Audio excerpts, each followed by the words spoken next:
Olá, boa noite. Tudo bom, minha gente?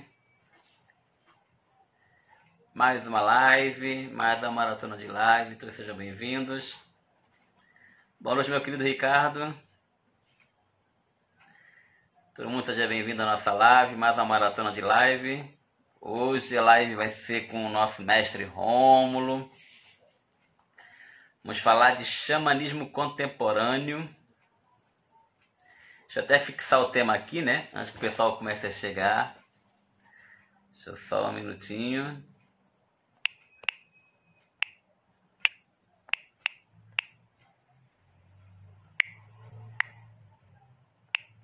Boa noite, mestre Rômulo. Só colocar aqui o tema.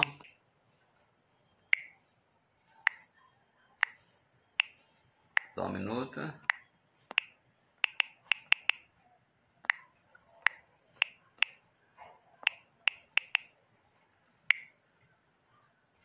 Deixa eu publicar aqui.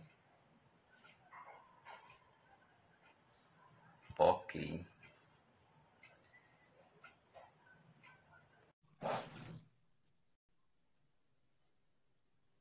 Esperando nosso celular. Olá, Lolo. Luz do Sol, boa noite. Mestre Rômulo. Salve sua força. Salve tua força e tua luz, meu irmão. Como é que tá, meu Arrom. velho? Tudo bem. Melhor agora vendo o senhor, né? De novo. Para mim é sempre uma honra ter, Mas, ter a energia forte perto de mim. mas quero agradecer, viu, Aldair, pelo convite. Eu que agradeço, Eu tenho, mestre. eu tenho assistido algumas lives Ah, e percebo que essa movimentação é muito importante num momento como este, né? isso. Momento em que as pessoas estão distantes umas das outras, né? Com E a gente se certeza. comunica. Assim, o intuito foi esse, né? Quando eu comecei a fazer as lives, eu não pensei que ia ter toda essa dimensão que está tendo, não. Eu juro pro senhor. Eu comecei a live naquela questão de trazer amigos meus, né? Pra gente conversar, um bate-papo informal e pra gente poder falar um pouco do que está sentindo, né? E foi tomando essa dimensão. E nessa questão toda já estamos o quê? Já entrevistei, eu trouxe amigos, eu trouxe 40 mais pessoas para cá para nossa live, né? E o senhor é a segunda vez, que para mim, quero agradecer de antemão, né? O aceite do convite também, para a gente falar de xamanismo. Para mim é uma honra, né? Estar falando com o senhor. Lohana está aqui já, ó, mandando para o senhor já um elogio. Vamos ver aqui na hora que Lolô. Mestre Rômulo, salve sua força e sua luz. Lohana. Vamos ver aqui. Vamos a esse banho de sabedoria e luz com o querido Rômulo. Arô, meu amigo. É, com certeza. Lohana. Salve a nossa força e salve a nossa luz, minha amada irmã Loana. Eu estou Com... aprendendo assim, estou estudando. Fico só estudando o tempo todo. Mestre, já lhe apresentei, né? Mestre Rômulo, historiador, amigo do coração, a alma com a energia que não tem tamanho, né? Foi uma pessoa que eu conheci e que aprendi muito no pequeno espaço de tempo, né? Assim, me levou a pesquisar sobre a Jurema, me levou a pesquisar sobre o rapé também, e me deu uma aula muito legal naquele curso que eu fiz com o senhor, né, de xamanismo, e só gratidão, né?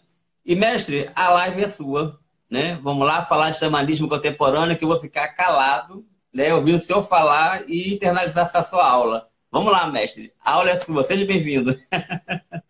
Eu fico feliz por ser útil. Agora, assim, eu não consigo ler Hum. as mensagens que chegam. Se você puder me ajudar nisso, Helder, caso surja alguma pergunta, Sim, sim. porque eu percebo que talvez pela tela do meu celular não ser grande, né? Assim, eu não Ah, consigo ler as mensagens que vão passando, sabe? leio, com Mas, certeza, mestre. Leio com certeza. Chega muito aqui elogio, ó. Ser de luz, mestre maravilhoso. pô, rapaz, que é isso? Eu fico até sem jeito. Só chega, só Tá chega, todo mundo, só chega elogio pro senhor aqui direto. É. mas é porque tá todo mundo no mesmo plano, né? Encarnamos no mesmo planeta, mesma esfera planetária, estamos Isso. enfrentando os mesmos desafios, as mesmas demandas, então, assim, eu particularmente não me considero iluminado, né? Assim, mas o que eu faço é passar a vida inteira estudando e pesquisando. Desde de 8 anos de idade que eu estou nessa. É um caminho Algumas, maravilhoso. alguns, alguns elementos da pesquisa são práticos. Eu só tenho como saber se eu realizar. Isso. Outros, a teoria me satisfaz, me deixa tranquilo, né? Assim, como eu me considero um cara atrevido, principalmente no que se refere ao campo da espiritualidade, Ah, por mais que eu apanhe, às vezes, um pouquinho, eu prefiro ir lá mexer na coisa para ver como é que funciona. E aí, depois que eu mexo, eu digo se funciona, se serve ou se não serve. Se servir para mim, eu acho bom. Se não servir também, para o meu propósito evolutivo, né? a Ah, aprendizagem, né? mas, É uma aprendizagem, com certeza, né? É válida, não é isso? sim. Mas Mestre, aí, para começar a nossa sim, senhor. live, eu estava vendo eu estava estudando hoje sobre xamanismo contemporâneo e eu vi sobre neo-xamanismo, né? Ou xamanismo urbano, e observei que esse isolamento social, né, está levando a gente a ter uma questão de autocura, né, que é uma questão também que prega o xamanismo também, e também uma ligação maior com a natureza. Estou enganado ou dá para fazer um link, né? Assim, isolamento social, ligação com a natureza e ligação também com si próprio, né? A questão da autocura, né? Aquela questão de você começar, você está sozinho em casa, você está nesse isolamento social, você tá junto com você, né? Então está levando. Eu não sei se tem alguma coisa a ver, que eu li alguns artigos sobre xamanismo urbano, neo-xamanismo, né, e falava um pouco sobre essa questão aí. Não sei se entra na sua fala hoje, né, com o xamanismo contemporâneo. Se não tiver, me corrija, por Sim. favor. Não, eu concordo contigo. Assim, na verdade, Odaí, eu venho observando uma, uma manifestação de um xamanismo urbano já há uns 3, 4 anos. Aham, Agora, com essa situação da quarentena, a, a coisa tomou uma força aham, maior, uma proporção maior. Mais pessoas têm buscado conhecimento espiritual e o conhecimento xamânico, que também, obviamente, é um conhecimento que nos conecta à espiritualidade, de modo autônomo. isso. Temos aí um surgimento de um xamanismo urbano e autodidata, já Aham, que as pessoas estão isoladas, né? E essa talvez seja a característica maior de um xamanismo urbano pós-quarentena, que isso. vem rapidamente se estruturando, que vem surgindo neste momento de quarentena, né? Antes nós tínhamos um xamanismo urbano, pessoas que se reuniam para estudar, para teorizar, para investigar e para realizar práticas consideradas xamânicas. Uhum. E aí muita gente realizava essas práticas relacionando-as à comunhão de alguma planta de poder, mas o xamanismo em si está desvinculado disso. Hum, Quando a gente escuta a expressão xamanismo, muita gente já relaciona o termo ao uso de uma planta de poder, ou de várias plantas de poder, mas o xamanismo em si está desligado disso. Não é necessário comungar uma planta de poder para se considerar xamã. Uma tradição xamânica não necessariamente possui esse elemento, né? aham. Entende? Mas, como você falou, no presente momento, nós nos deparamos com um maior interesse por parte das pessoas Uhum. por um processo de autoconhecimento, e nesse processo de autoconhecimento o xamanismo é muito acessado, é muito buscado. E como o xamanismo é uma prática que remete à conexão com a natureza, e aí nós temos pelo menos em tese, né, Ok. o aumento do respeito e da reverência para com a nossa mãe natureza, os elementos da natureza, os seres da natureza, enfim. E, mestre, para o pessoal que não entende, né, que está entrando também na live, tem pessoas que conhecem, que não conhecem, o que é xamanismo? Vamos começar a nossa live com essa Ah, explicação. O que é xamanismo? Para o pessoal que não conhece. rapaz, o termo xamanismo é um termo genérico, certo? Que tem origem siberiana, porque talvez por terem sido os xamãs siberianos os primeiros a serem estudados pelos antropólogos, historiadores, sabe? Aham, E aí encontraram essa expressão, xamã, e daí cunharam o termo xamanismo. Mas sim. o xamanismo em si, o xamanismo clássico, com a definição clássica, historiográfica, antropológica, o xamanismo é um conjunto de práticas. Hum, sim. Entende? Não é o nome de uma religião. É um conjunto de práticas que estão, na verdade, presentes em vários pontos do mundo. Todos os continentes vão possuir práticas semelhantes. E aí não existe um xamanismo siberiano exclusivo, embora o xamanismo siberiano seja tomado como modelo. Uhum. Por exemplo, se você me pergunta o que é xamanismo, xamanismo eu posso dizer que, em linhas gerais, é um conjunto de práticas que proporcionam um estado alterado de consciência. Um estado alterado de consciência que possibilita determinados indivíduos que, dentro da tradição xamânica, são considerados eleitos ou seres humanos especiais, que têm condições de interpretar os sinais que recebem através desse estado alterado de consciência. Ok. Interpretando esses sinais, eles podem curar pessoas. Não sei se estou Sim. conseguindo ser claro, porque a definição é meio extensa. Não, tá ótimo. Ok. Super. É que geralmente o pessoal confunde, né? Xamanismo com religião. E não é, né? Aí, se a gente for analisar os termos, a Ah, palavra religião significa religar. Aquilo que sim. nos religa a Deus seria religião. Se o Ok. xamanismo religa alguém a Deus, então ele possui uma função religiosa. Ah, ok. Entendi. Entende? Mas o xamanismo em si não é uma instituição, como o cristianismo, como o islã, como o judaísmo. Entende? Assim como o pagelança também não é uma instituição, Sim. como Umbanda, Candomblé, né? Aham.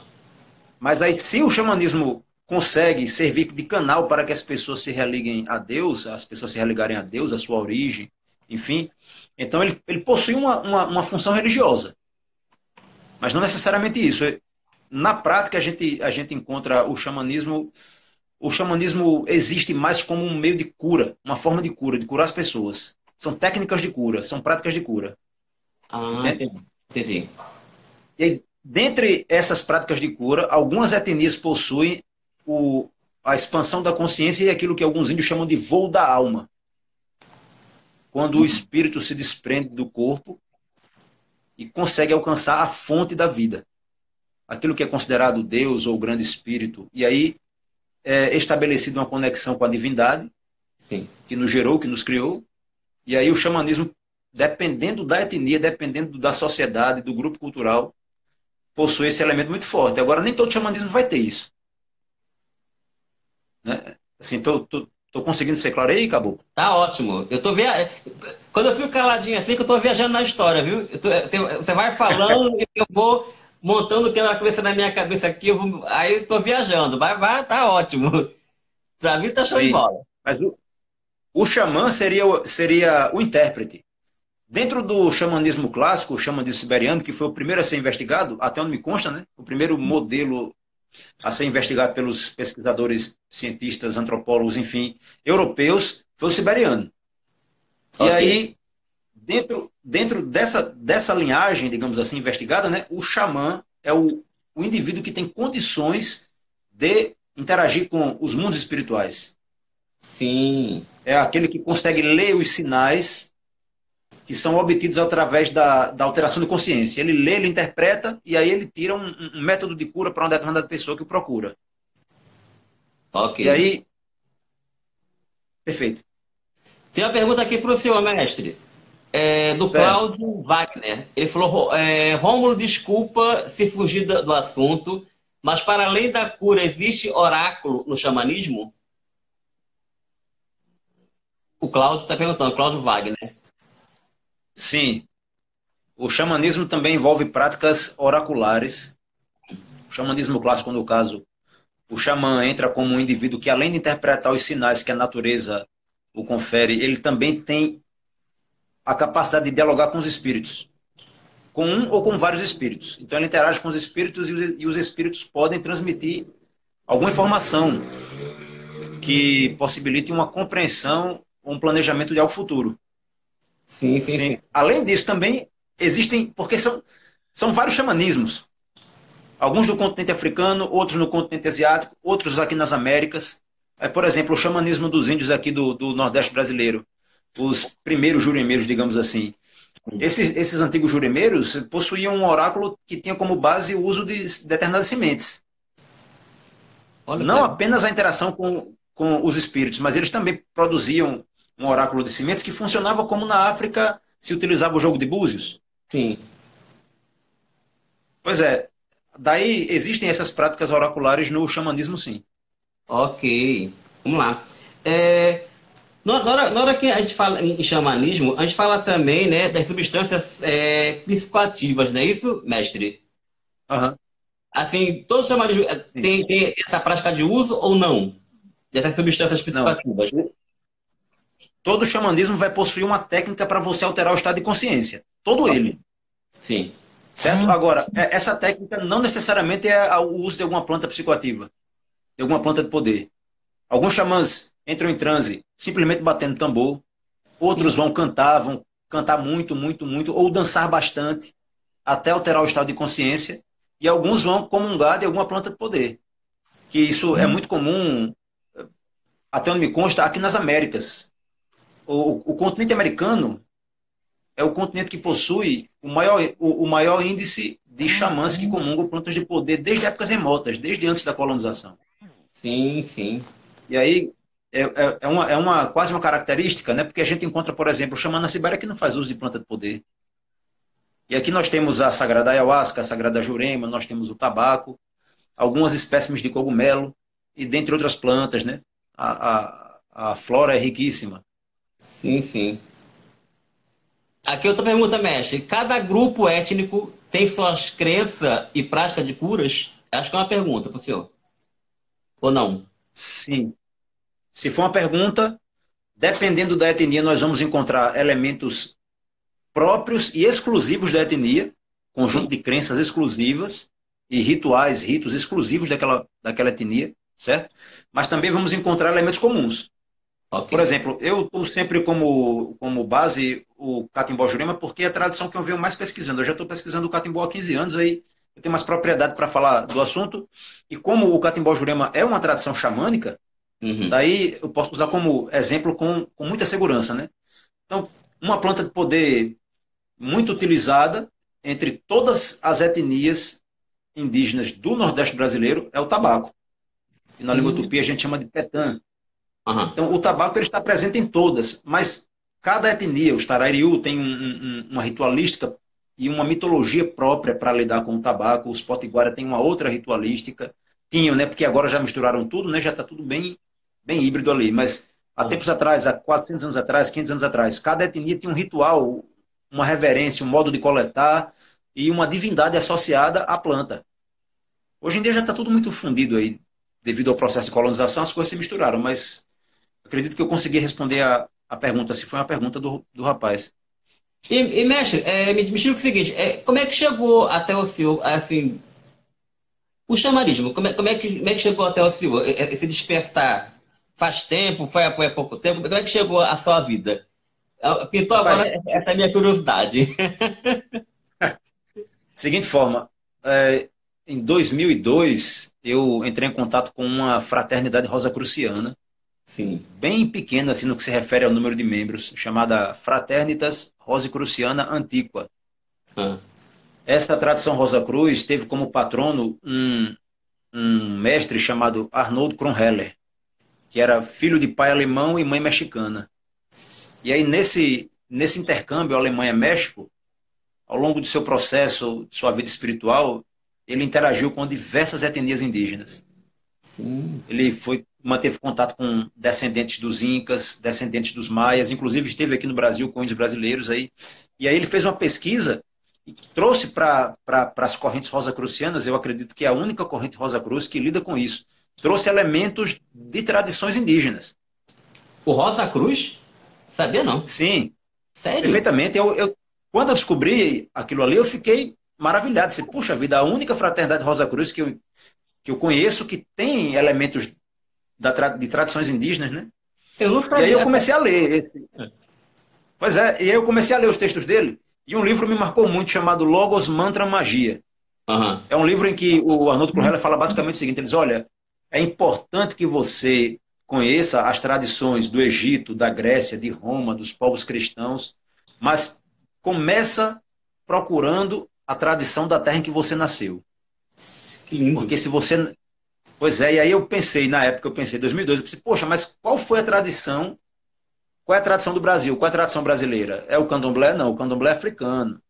É a Umbanda? Não é a Umbanda. A Umbanda surgiu no Brasil, mas ela é um híbrido de cristianismo com kardecismo, com pagelança, com candomblé.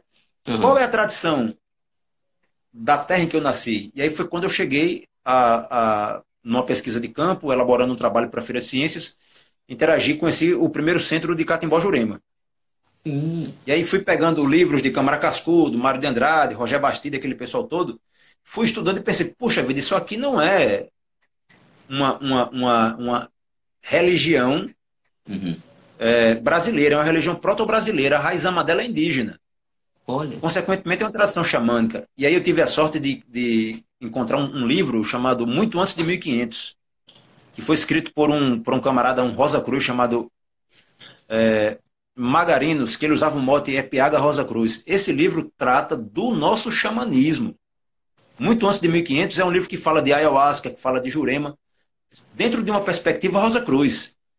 E esse foi meu primeiro contato com a linha xamânica, né? A partir de então, em 2009, visitei a aldeia Catu, fiquei lá uma semana com os índios lá, bebi Jurema, comi semente, entrei na mata, e fiz um monte de coisa lá com eles e fui interagindo, vivenciando aí, meu interesse surgiu daí.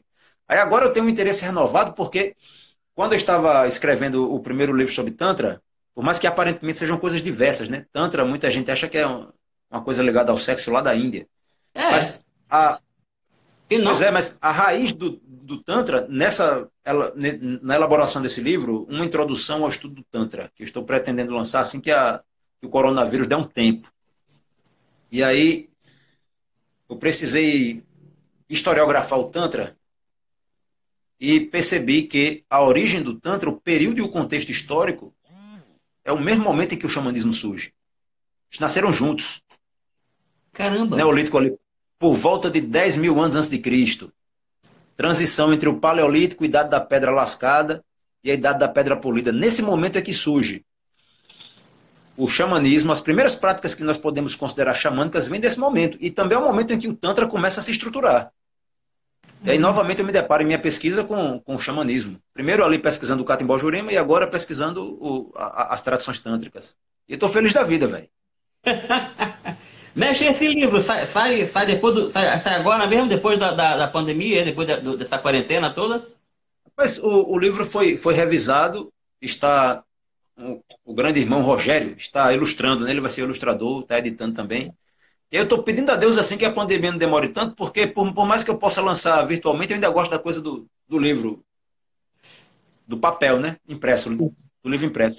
Se a pandemia, se a divindade superior quiser prolongar aqui o teste e Aham. deixar a pandemia por 10 anos, eu sou obrigado a publicar o negócio, a lançar virtualmente. Mas vou esperar mais um pouco, sabe? Eu estou querendo publicar esse ano ainda.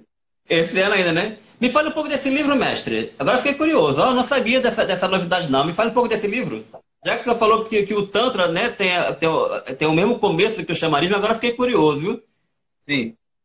No caso, o Tantra clássico, o Tantra indiano, o Tantra sumeriano, o Tantra egípcio, eles surgem durante a transição entre o Paleolítico e o Neolítico, né? A idade da Pedra Lascada e a idade da Pedra Polida ali, por volta de 10, 9 mil anos antes de Cristo. Surge, o Tantra surge como, assim como as primeiras práticas xamânicas, como uma tradição oriunda das mulheres. Sim. As mulheres foram as primeiras xamãs e as primeiras sacerdotisas dos cultos tântricos. E aí há uma vertente tântrica que também faz. O Tantra em si almeja a expansão de consciência. Daí nós já temos uma conexão aí com o xamanismo. Aham. Certo? O objetivo do Tantra é, através de um estado alterado de consciência, fazer com que você estabeleça uma conexão com os planos espirituais. Sim. Daí há pessoas que acham que o Tantra tem a ver com orgia, com poliamor, não sei o quê. Não tem nada a ver, isso é conversa para boi dormir, é invenção. O cara vai ver um livro tântrico aí, pode procurar, a maioria das livrarias, tá lá, Tantra, já tem na capa um cara transando. Isso. Ou numa posição erótica. Isso aí é coisa do Ocidente, velho. O Ocidente fez isso aí com o Tantra, que é um crime, para mim é um crime. Uhum. Né? Enfim, mas o meu objetivo com esse livro é justamente esclarecer isso aí. O título do livro é Uma Introdução ao Estudo do Tantra, primeiro porque eu não tenho, ainda não me considero com bagagem suficiente para elaborar digamos assim, um manual tântrico. Não tenho bagagem para isso, né? Eu sou um pesquisador, sou um ocultista. E aí, quando eu comecei a estudar o Tantra, que eu vi que é muito mais do que meta-orgasmo, técnica para ter um orgasmo que dura 3 horas. Que conversa para boi dormir é essa? Pô? Isso é invenção. O Tantra possui divindades, possui rituais, possui práticas de yoga, meditação, músicas, mantras. É uma riqueza, é uma beleza. O elemento sexual faz parte, mas é uma coisinha mínima assim, ó. Ah, É uma coisinha pequena que o Ocidente tentou transformar numa loucura.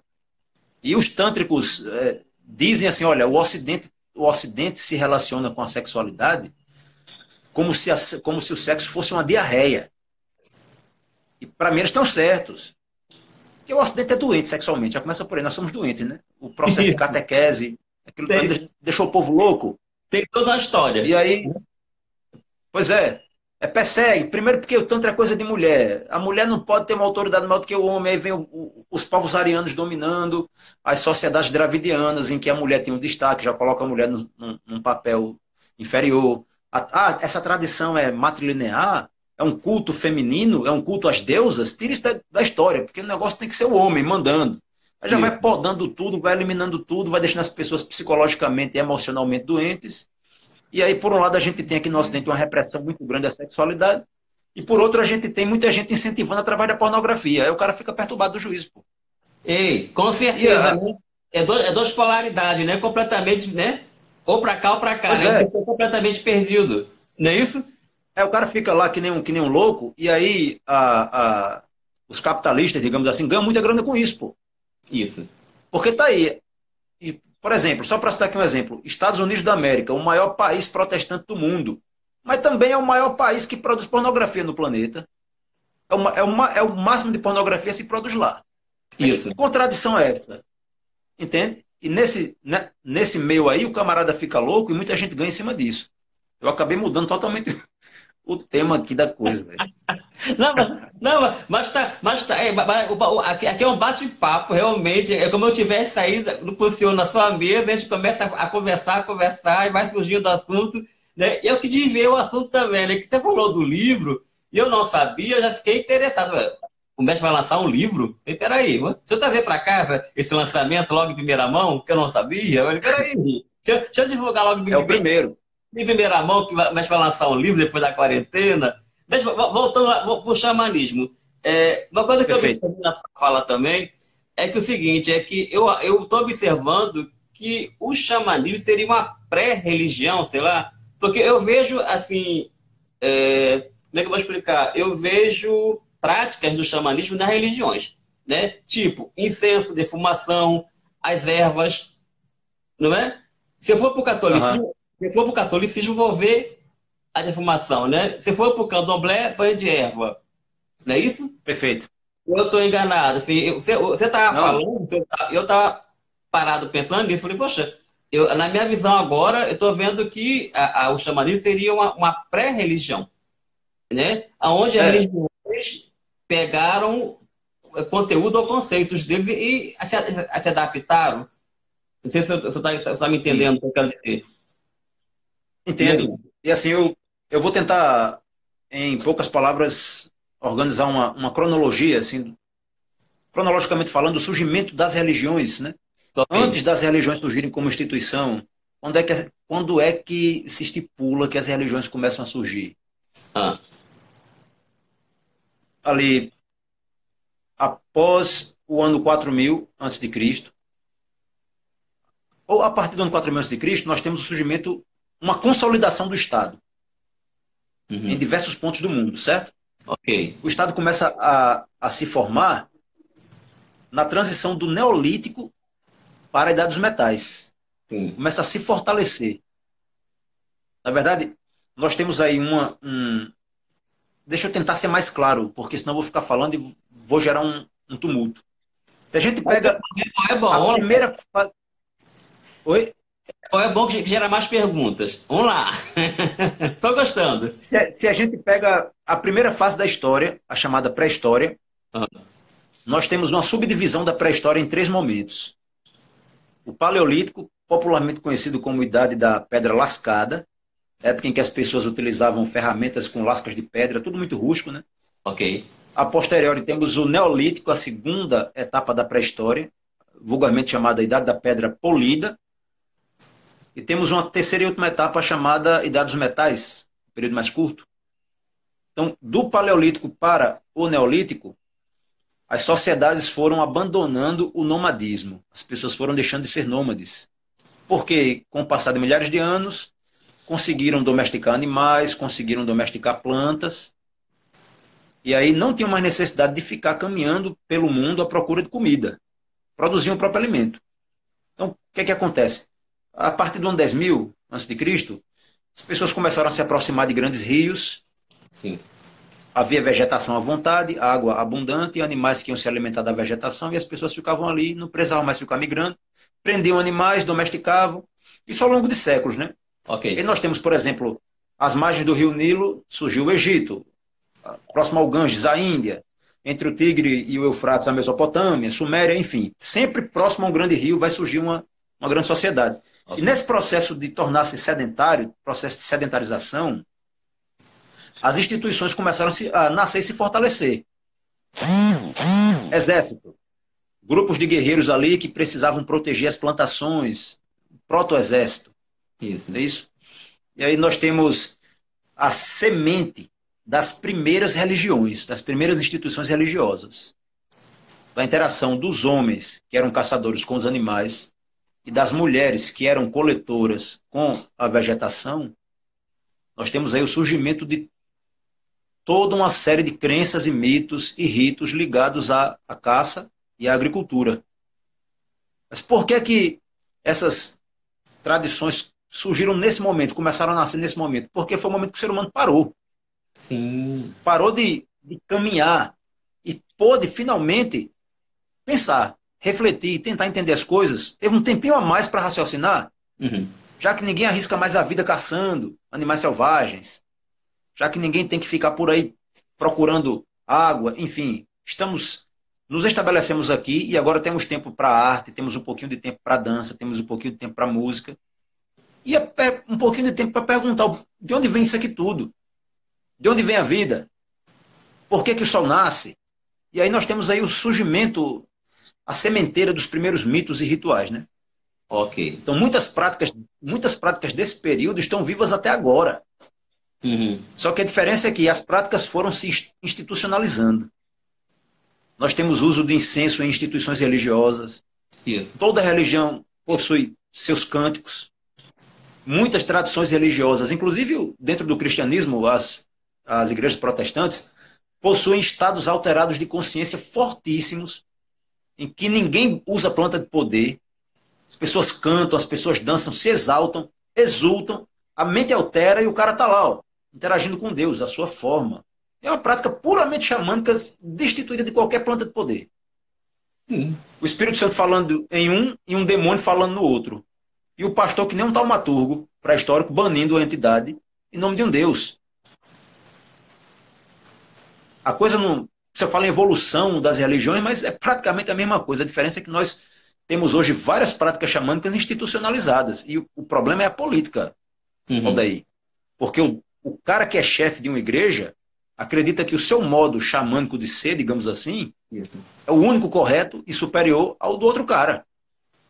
Tá lá o pajé fazendo a mesma coisa ou algo parecido. Tá cantando, dançando, entrou em estado doutoral de consciência, conversou com um ser espiritual, encontrou a cura para alguém.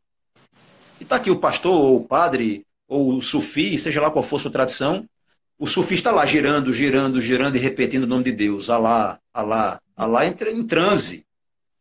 Mas a origem disso aí são as práticas xamânicas, que a antropologia chama de mágico-religiosas, né? Isso. Daí vem para o que você colocou, né? Voltamos para o que você colocou. O xamanismo é uma proto-religião, uma pré-religião, digamos assim. O xamanismo como uma pré-religião. Eu observei isso aí na sua fala, né? Você estava falando e eu estava viajando na história e falando, poxa, pelo que o mestre está falando, realmente cada religião ela traz um pouco de xamanismo, não é isso? Cada Sim. religião ela tem um pouco, A fonte. A fonte, né? Mestre, eu estava lendo também um artigo e falou dos aliados no xamanismo. O que são os aliados no xamanismo? Ah, os aliados, isso aí, muito provavelmente, veja bem, essa expressão aliado é uma expressão que eu encontrei no xamanismo latino-americano, Ah, certo? Os aliados são os seres da natureza, do mundo vegetal, e as plantas de poder em si também são chamadas aliados. O cachimbo no catimbó é meu aliado, sim. entende? O Ok. tabaco é meu aliado. Agora, existem as plantas de poder que são teu aliado, e existem as plantas de poder que são teus mestres, entende? Há no universo do xamanismo latino-americano essa interpretação. Hum, Algumas plantas são teus aliados, outras são teus mestres, tuas mestras. E aí há uma distinção, né? aham. O aliado é um Entendi. protetor, um ser protetor. E, mestre, o que seria o xamanismo urbano? Vamos voltar aqui para o nosso lado contemporâneo. O que seria o xamanismo urbano? Tem alguma diferença do xamanismo clássico para o urbano ou não? É a mesma coisa? Sim, há uma diferença. A meu ver, nós encontramos aí duas diferenças principais. E veja bem, alguns dos pesquisadores que tratam da questão do xamanismo, eles divergem um pouco. Ah, Se eu vou tocar nesse assunto para poder falar sobre o xamanismo urbano, certo? ok.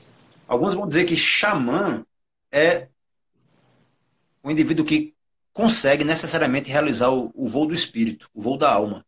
Sim, Se desprende em um transe, se desprende da estrutura física e o espírito dele voa. ok. Mas o que é que vão afirmar?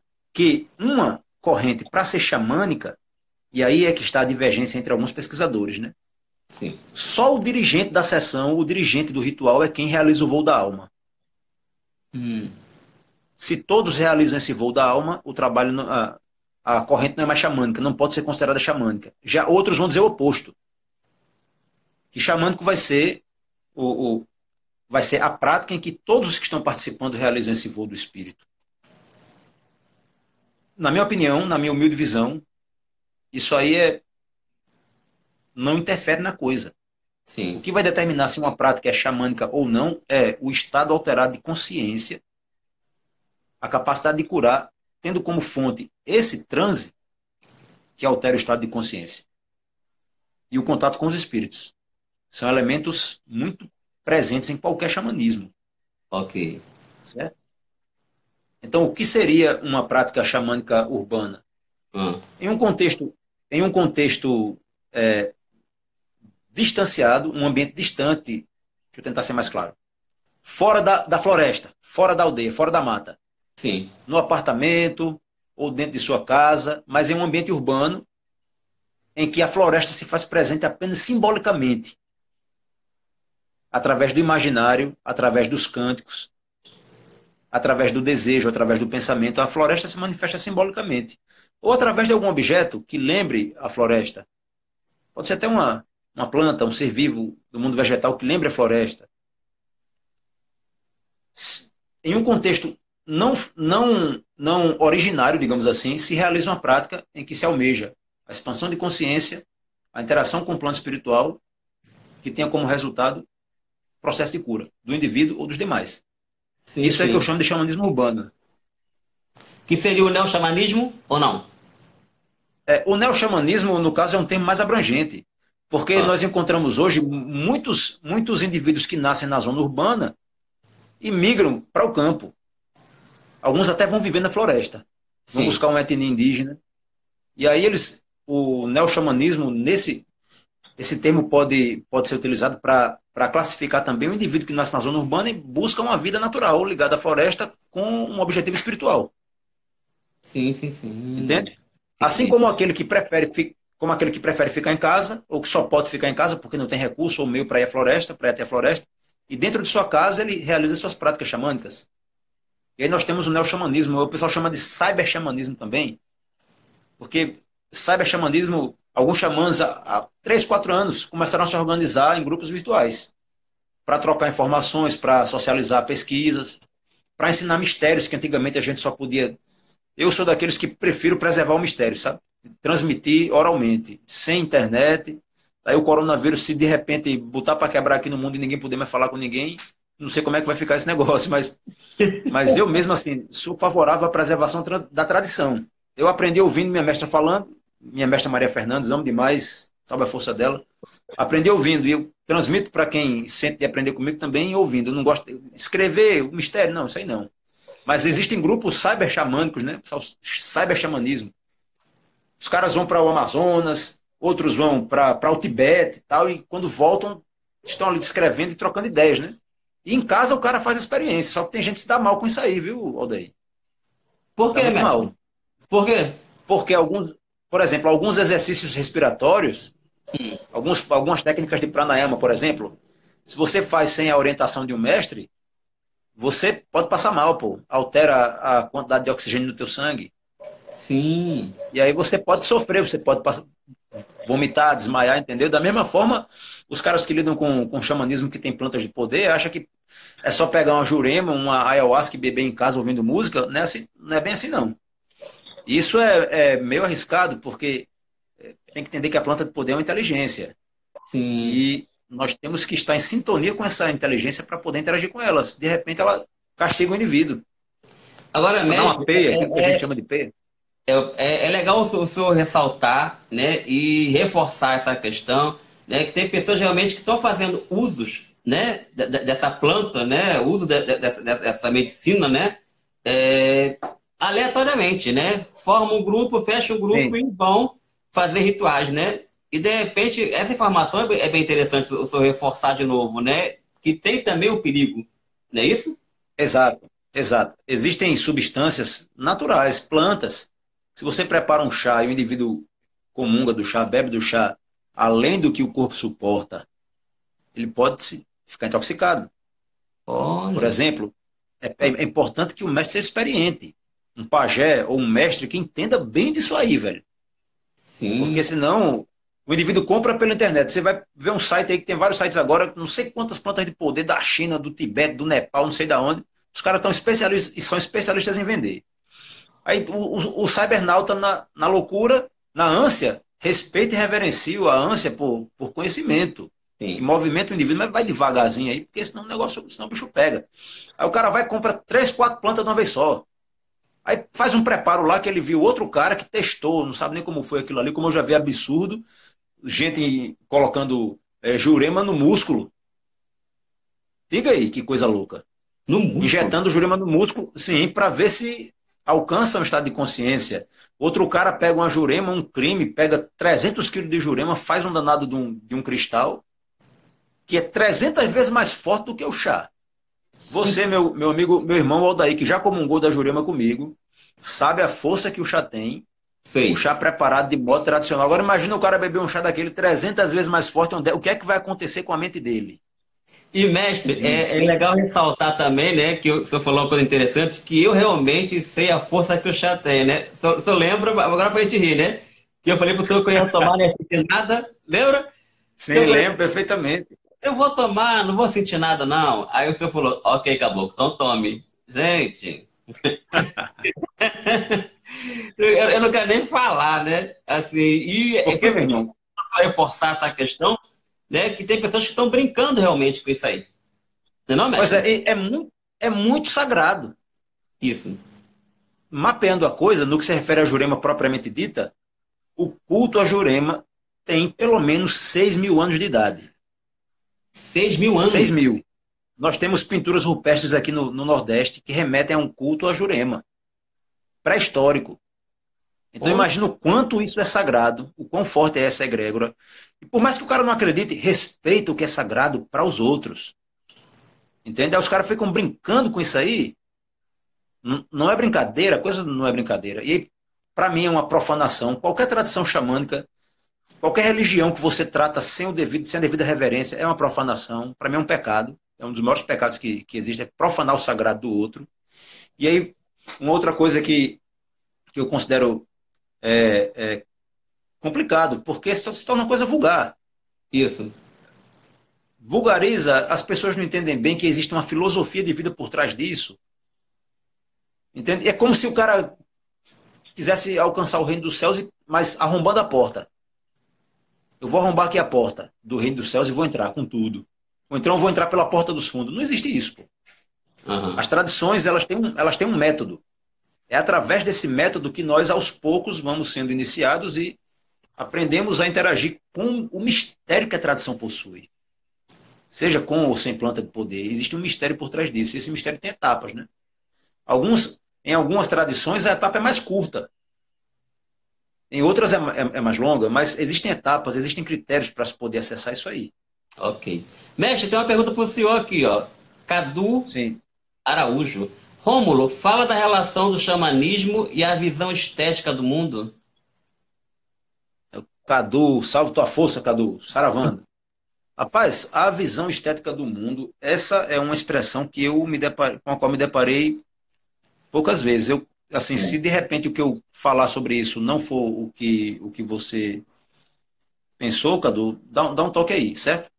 Porque veja bem, as práticas xamânicas, elas, de certa forma, desenham a realidade de um modo cosmológico. Cosmogônico, acho que é o termo Uhum. mais apropriado para a coisa. Elas ordenam o nosso modo de compreender e interagir com o universo. Sim. Consequentemente com o mundo. Elas dão uma ordem, organizam a coisa de modo que tudo parece estar, e para mim realmente está, matematicamente desenhado. Há toda uma estética, há todo um movimento, há toda uma dança cósmica. E aí as práticas xamânicas nos fazem compreender essa estética e esse movimento perfeito, sincrônico, de um modo muito mais aprofundado e íntimo do que as ciências consideradas acadêmicas no sentido ordinário da palavra. Não sei se eu consegui ser claro. Ok. Ó, a nossa astróloga que vai estar aqui amanhã com a gente, Vânia Guires, minha amigona astróloga, vai falar sobre as previsões de junho e julho, né, dessa quarentena amanhã comigo. Vânia falou que tem o medo, ela falou, tenho medo de quê? Tenho medo das sensações da Jurema. E aí, O medo das Mechão? sensações? Isso. Vânia, nossa astróloga, falou que ela tem Ah, medo das sensações da Jurema. bem, mas minha irmã Vânia, salve tua força. Se você tem interesse em interagir com a Jurema, você, de início, o que é que eu sugiro, né? Hum. Você participe dos trabalhos de juremeiros em que não há comunhão do chá. Até mesmo porque esse trabalho de beber o chá, essa prática de comunhão do chá da Jurema é uma coisa que praticamente não existe mais. A maioria das casas de Jurema, inclusive tem juremeiro que condena isso. Sim. Por mais que o pajé de antigamente bebesse o chá e entrasse nessa força misteriosa, por mais que os mestres cantem falando sobre essa força, tem pai de santo que acha que não deve ser feito, mas isso é uma droga. É pura ignorância. De droga não tem nada. Quimicamente falando, pode ser uma droga, porque um medicamento é chamado de droga, É. genericamente falando. Mas o chá, o cultivo, tudo na Jurema é sagrado. E aí eu fico doidinho do juiz quando eu vejo um pai de santo dizer que o chá é uma droga, um alucinógeno. Esse cara tem que estudar mais. E tem que Muito. respeitar. Além de estudar, tem que respeitar a Jurema.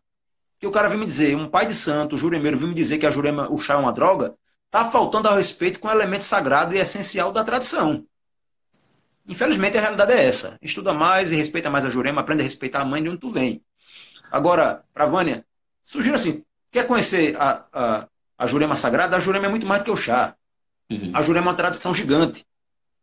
A Jurema tem mitos próprios, a Jurema tem rituais próprios, a Jurema tem muitas músicas, muitas cerimônias lindas, né, belíssimas. E aí vai chegando aos pouquinhos, de repente sentindo o coração, comunga do chá, senão vai sentindo a força de outro modo, porque a força está presente a todo instante, na verdade. Com certeza. Rômulo, entrou aqui um amigo meu, Márcio de Ponta Negra, que é cozinheiro, e Márcio ele está com um projeto chamado Os Invisíveis, onde ele está fazendo um projeto maravilhoso, né? Ele está fazendo uma cozinha solidária e todo domingo ele sai nas ruas de Natal, ok? Servindo alimentação para o pessoal de situação de rua, né? E ele tem um Instagram dele que é Os Invisíveis, RN, Natal RN, se eu não me engano. Márcio, depois coloca aqui pra gente o teu Instagram, para o pessoal ajudar. É um trabalho maravilhoso. Ele entrou agora na live, eu falei que eu ia falar do trabalho, agora que ele entrou, Massa. é um trabalho muito legal, né? Assim, ele aproveitando, né, a questão de pandemia também, a questão da quarentena, ele observou que tinha poucas pessoas na rua e o pessoal de rua, né, assim, sem se alimentar, então ele junto com a namorada, a noiva dele, fizeram esse projeto que é bem legal, os Ibivibes Natal RN. Ok? Jussara falou aqui, ó, Primeira. para o livro, vou também publicar outros sobre nossos indígenas no RN. Jussara Galhardo. Vai Salve publicar sua um. força, professora Jussara. Muita saudade, viu? Também estou começando a escrever um aí sobre o catimbó. Será o quinto livro sobre o catimbó. Mas dessa vez eu vou abordar o que há no nosso catimbó Jurema, de origem judaica e, aliás, judaica e cristã. No que se refere ao judaísmo e o cristianismo populares. Quero Aham. trabalhar ali a cabala dentro da Jurema, a feitiçaria e a bruxaria ibéricas dentro da Jurema. Eu tô escrevendo, aos poucos, acho que eu consigo, Odair. Com certeza. Eu fico aqui olhando aqui, o senhor vai falando, eu vou imaginando lives, né? Eu falei, já me deu uns 5 temas de live com o Rômulo, né? Assim, se eu pudesse, eu fazia live com o mestre Rômulo a semana toda, segunda, terça, quarta, quinta, porque é um arsenal, assim, de informação, né, gente? Porque assim, que cada vez que eu faço uma live com ele, terminando live, eu já vou pro Google, eu vou pegar um livro que eu tenho e começa já a pesquisar, já começa a escrever as coisas aqui, né? Porque é muita informação, né, mestre? Assim, muito, é uma riqueza de informação muito grande mesmo. E você vê que a nossa live ela passa tão rápido que só falta agora 5 minutos para terminar a nossa Sim. live. 5 minutos. A nossa live voa. Mestre, eu queria que você falasse um pouco também, né, assim, voltando para o nosso contexto, qual é a importância da gente hoje ter essa informação, né, do xamanismo contemporâneo, né, assim, qual é a grande importância para a gente entender realmente, entender, pesquisar realmente, se aprofundar nesse xamanismo, né, nessa retomada. Eu acredito que a importância maior do xamanismo está no seguinte fato de que nós precisamos voltar à mãe natureza. Temos que voltar para a natureza. A natureza está pedindo socorro faz tempo. Não estamos nem aí para isso. O xamanismo é um caminho de retorno à nossa origem, à nossa mãe divina. É importante que voltemos a atenção, não só a atenção, mas o corpo, a alma, o coração, a natureza. E o xamanismo possibilita esse acontecimento. E aí, quando nós voltarmos a ouvir o pulsar da mãe divina, na terra, na água, nós vamos aprender quem realmente somos, o nosso potencial e qual é o nosso propósito divino. É nisso que eu acredito. Uhum. Então, vamos voltar à mãe, amar a terra. Isso é importante demais. É a salvação do planeta. Isso, Consequentemente, a salvação da espécie humana. A salvação fisiológica, a salvação emocional, a salvação espiritual se encontra aí. Todo isso. respeito aos demais religiosos, porque Cristo falou, eu vou voltar. Mas os cristãos também ensinam da seguinte forma. Cristo poderia ter voltado 1500 vezes, mas de nada valeria a pena se ele não tiver voltado dentro de você, se ele não tiver ressuscitado no seu coração. Então, enfim, acho que falei bastante, mas a importância está nisso aí. Vamos voltar para a mãe, para o seio da mãe, sentir a mãe assim, abraçar você. Deixa que a mãe te abrace. A natureza te abraça, sente essa firmeza e seja feliz. Puxa Com vida. certeza. Tem aqui uma sugestão de live da nossa amiga Sabrina Valon. Ela falou o seguinte para você, Rômulo, mexe Rômulo. Sugiro um pré-lançamento de seu livro sobre tantrismo em uma live, explicando esses equívocos ocidentais como uma prévia do livro. E aí, Rômulo? Ah, eu gostei da Se ideia, né? você me convidar, eu estou dentro, meu irmão. Mas já está convidado. Sabrina, obrigado pela ideia, viu? Adorei. Obrigado. Não, show de bola. Odaí, Mestre. Fazer uma live explicando essa questão, viu? meu irmão, eu queria aproveitar e agradecer Uhum. as pessoas que estão me adicionando no Twitter e no Instagram. Eu estava um tempo sem usar, o Instagram estava desativado, mas desde que você anunciou a live, tem um monte de gente pedindo, né, É. para me seguir. E aí eu vou aproveitar o canal para divulgar minha pesquisa. né? Claro, deve. De repente alguém se interessa também aí em contribuir com minha pesquisa, em me ajudar a me citar uma fonte, enfim. E eu estou aqui para servir, meu irmão. No que for útil, eu só não quero morrer e ter minha vida assim. Ah, a vida de Rômulo não valeu nada, não prestou para nada. Eu vou morrer triste demais. Né? Temos que divulgar esse trabalho, divulgar o livro, fazer uma live em relação ao Tantra também, falar mais um pouco da Jurema. Lembra que eu falei com o senhor, né, que eu tinha uma visão errada da Jurema, quando eu conheci o senhor? Sim, lembro, sim. Isso? Lembro.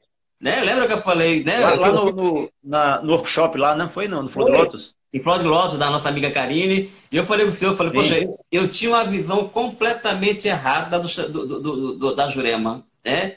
E naquela aula que o senhor deu, eu falei, caramba, nada daquilo, e como eu, mestre, deve ter milhares de pessoas que pensam assim também, viu? Que vê a Jurema de um lado completamente obscuro, né? Não Pois vê, é. não A vê Jurema e o Tantra. isso também. Muita gente pode achar que o Tantra. Só um minutinho aqui que eu vou sair daqui do quarto em que eu estou. Ok. Muita gente pode achar que tanto o Tantra indiano quanto a Jurema Sagrada são coisas absurdas, coisas horríveis, coisas ridículas. Tem muita gente que relaciona o Tantra à pornografia e a Jurema à feitiçaria. Isso. Quando na verdade a coisa é diferente, pô. Muito. Isso aí é o que o senso comum que foi forjado ao longo de anos e anos de perseguições e vulgarizações e diabolização, tanto do Tantra quanto das tradições indígenas, dentre as quais a Jurema. O senso comum assimilou isso, né? Absorveu isso, né? Isso. E eu considero meu dever mesmo assim, meu compromisso com Deus, trazer um pouquinho de luz nisso aí. Né? Esclarecer um pouquinho. E está trazendo. Agora eu vou fazer uma pesquisa aqui, mestre. Gente, é o seguinte, quem quiser outra live com o mestre Rômulo falando sobre o Tantra, coloca um joinha aí para a gente ver, coloca um ok para a gente poder ter uma noção, viu, mestre? Quem quiser outra live com o mestre Rômulo, semana que vem, falando sobre o Tantra e sobre o livro também dele, explicando um pouco, né, sobre esse livro maravilhoso, coloca um joinha aí que eu vejo aqui. Vamos ver o termômetro do pessoal, mestre, como é que tá? Ó, Vânia já falou que quer, Queiroz também, Lolo tá aqui? Lohana falou o seguinte aqui, bota um texto. Olha minha formosura, agora que eu tô vendo minha formosura. Eita, irmã Cid, eu achei que você não tinha entrado, Cid. Salve sua força, minha irmã. Adoro, Cid, mora no meu coração. Luana falou o seguinte, ó, medo do desconhecido, fazer das experiências alheias as suas próprias verdades. Falar sobre algo que não conhece é injusto consigo mesmo. É, né, mestre? Tô dentro. Meu irmão, nós temos quanto tempo aí, Aldeir? Nós temos agora exatamente, acho que 1 minuto. Por senhor, eu vou agradecer o pessoal que está na live, né? Agradecer meus amigos, agradecer Lohana, Sidma, Joelma e o pessoal que está daqui, terapeutas, psicólogos, teólogos, pais santos, essa galera maravilhosa, essa energia maravilhosa, só gratidão. E, mestre, a live agora é sua, posso deixar para a gente uma mensagem, né, bem positiva, com essa energia que o senhor tem maravilhosa. A live é sua. Posso cantar uma linha xamânica aqui? Própria do nosso catimbó? Posso cantar? Com certeza. Até cair, então. Vou puxar aqui o canto. Ok. Canaro, meus canarinhos. Canaro, beija-flor.